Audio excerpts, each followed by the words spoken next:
Hello, friends, and welcome back to the mystery at Lilac Inn. We are on chapter 10. Some words that were spoken. I got two for us. Aver, avering is to declare positively or to verify or prove to be true in a pleading cause, alleging or asserting and pleading. And then the second one is laconic, using or involving use of minimum of words. So you seem rude or mysterious. And I bet that was our friend.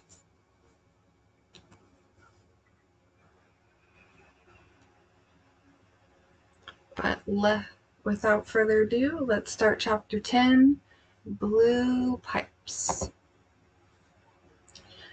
The unexpected sight of the two men peering through the dining room window had startled Nancy, but in a happy way. She recognized the observers as her father and the state trooper, Lieutenant Bryce. As Jean apologized for her clumsiness and went to the kitchen for her broom and mop, Nancy hurried to the hall.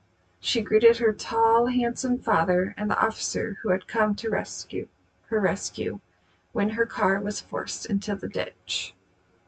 "Nancy, are you all right?" was Carson Drew's first question.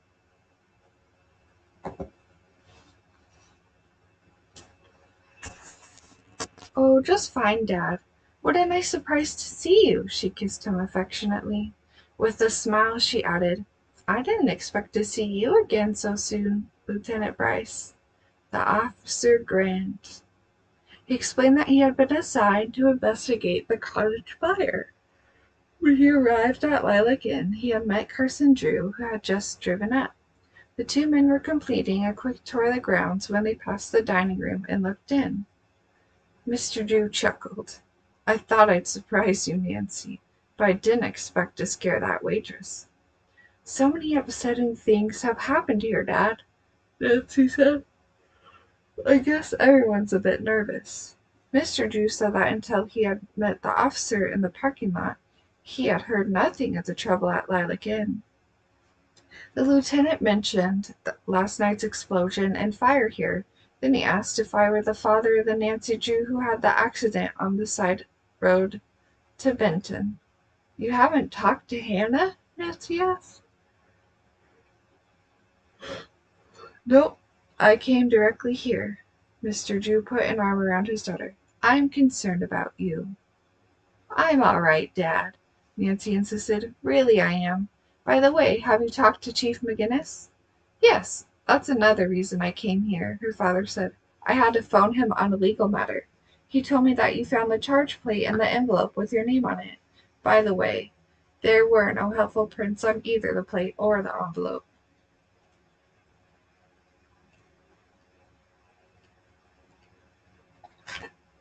Nancy decided to wait before telling her father of the other mysterious incidents, and now suggested that the men come into the dining room to breakfast. She made the necessary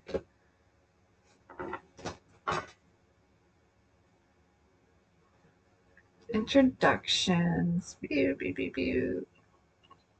The Willoughbys and Mr. Drew were well acquainted and exchanged warm greetings. Maud fluttered her eyelashes.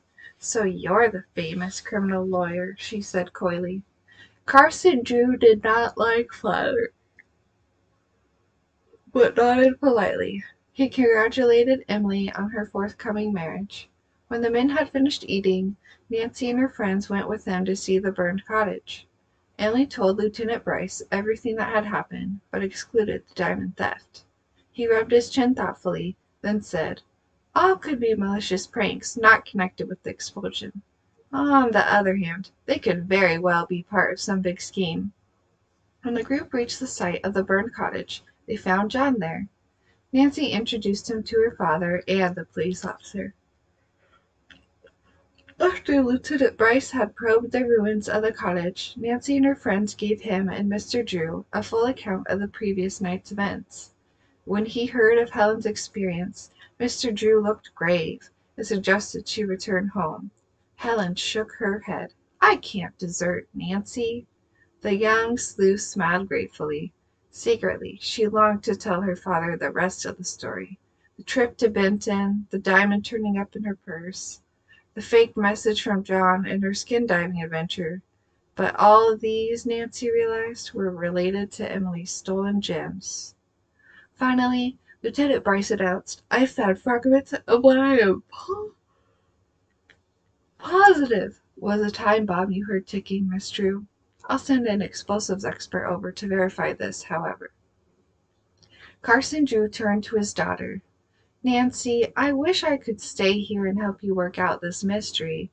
Unfortunately, I have to return to River Heights and review highly important evidence for a case I'm to try next week. But keep me posted." "I will, Dad. In fact, I may see you if I do some sleuthing near home, as I planned." Before leaving, Mr. Drew asked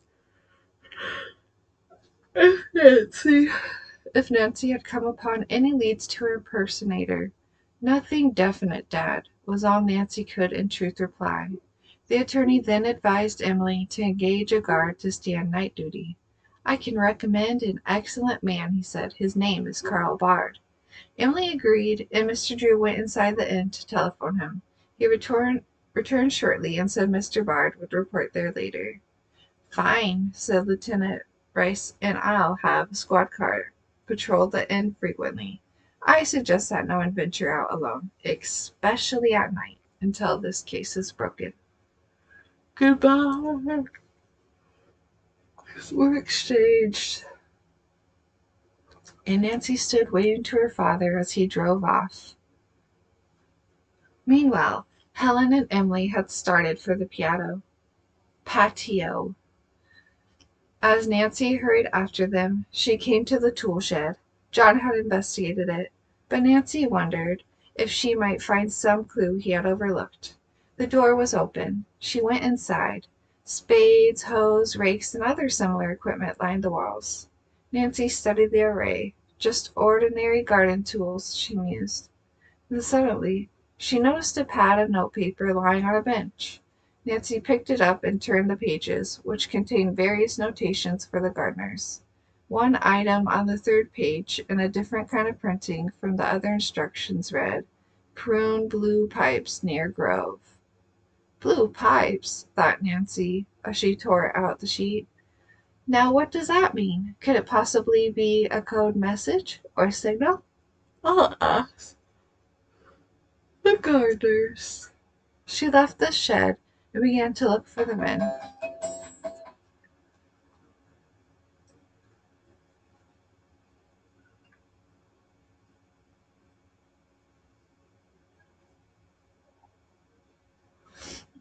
The only man in sight was Jill, who was cutting the lawn with a power mower. She went up, and attracting his attention, asked him, "Can you tell me what blue pipes are?" "Never heard of 'em," Jill replied laconically. "One more question," Nancy said. "Would you have any idea who used one of the inn's canoes yesterday afternoon?" For a moment Jill's eyes narrowed. Then he brusquely replied, "No, he had not been near the dock all day. Mr. John asked me the same thing." "Well, I got work to do," he muttered, and quickly resumed his mowing. Nancy walked meditatively toward the inn. If Jill doesn't know what blue pipes are, that message might well be a code phrase. It occurred to her that perhaps Mr. Daly would be able to explain the term. Nancy went inside and found the elderly gentleman in his office, going over receipts. He looked up as she knocked and entered. "Good morning, Nancy. Sorry I missed meeting your father." Mr. Daly admitted that he had been wearied by his all-night vigil and had gone to his room to rest. Nancy smiled understandingly and told him briefly of Lieutenant Bryce's investigation. Mr. Daly looked grave. If all this danger continues, I'm going to insist that Emily and Dick sell the inn. A nice young couple shouldn't start marriage under such circumstances. I agree, but the person responsible for the trouble here must be caught. You're right, Nancy, Mr. Daly said. I mustn't lose hope so easily. The young sleuth then asked, Mr. Daly, can you tell me what blue pipes are? Mr. Daly chuckled. Of course. My favorite subject matter is blue pipes. Or lilacs. You mean that blue pipes are lilacs? Nancy inquired with interest. Yes, the ancient name of the lilac was blue pipe tree, a reminder of the time when pipes were made of its wood. See here? Mr. Daly reached into a drawer of his desk and handed Nancy a half-finished tobacco pipe. Carving is my hobby. I'm making this pipe from the wood of a fallen tree limb right here at Lilac Inn. Why, it's beautiful! Nancy held up the pipe, admiring the delicate stem. At that moment, Jean Holmes passed the office. She paused and looked in. Nancy greeted her, but the waitress barely answered. Her eyes were riveted on the pipe in Nancy's hand. Isn't this a handsome piece, Jean? Nancy said pleasantly. Mr. Daly made it. Oh, very, Jean nodded, and hastened on into the dining room. To Nancy it seemed that the waitress had acted almost frightened. Why? Mr. Daly seemed not to have noticed. He went on to tell Nancy some interesting facts about lilacs. The old-fashioned lavender-colored blossom and its white companion, so well known in America, originally came from Bulgaria, Hungary, and Romania. But the double lilacs of pink, red, and purple, like those in the grove, were developed by horticulturists. The French developed the Lucy Bautet variety, the same as the stolen tree, Mr. Daly said sadly. Many beautiful lilacs are named after famous French people, such as Joan of Arc. You're certainly an expert on every aspect of lilacs, Nancy complimented him as Mr. Daly paused. Modestly, Mr. Daly admitted he had studied the subject intensively. He himself had planted most of the lilacs at the inn. They are considered a flower of mysterious power in the West Indies, he said solemnly. Some people there believe that the perfume keeps away ghosts and evil spirits. A lilac tree is often planted near the front door, so its branches can act as protection against evil spirits entering the house. Nancy now pulled the sheet with the blue pipe notation from her pocket and passed it to Mr. Daly. Do you know anything about this? She asked. He glanced at it and said, No, and I write out all the instructions for the gardeners. I never use the term blue pipes. They wouldn't know what it meant. Have you any idea who might have written this? Nancy asked. None whatever, and I can't figure out what it means. Besides, it's not time to prune lilacs. Have you a theory? I'm not sure, except I have a hunch it's connected with the strange happenings at Lilac Inn and is a code message. I hope I can figure it out. Nancy pocketed the sheet and left the office. Deep in thought, she almost bumped into Emily. Oh, where's Detective Drew headed? The young sleuth laughed, then showed Emily the sheet. Do you know who printed this strange notation? Emily stared at the message for several seconds. Finally she said, No, but the printing looks familiar. Think hard and don't keep any secrets, Nancy urged. This may be the turning point in solving the mystery. Staring into space, Emily sought desperately for an answer. Suddenly, she snapped her fingers. I have it! That waitress who left here so suddenly. She used to print all the orders she took. I mean, Mary Mason!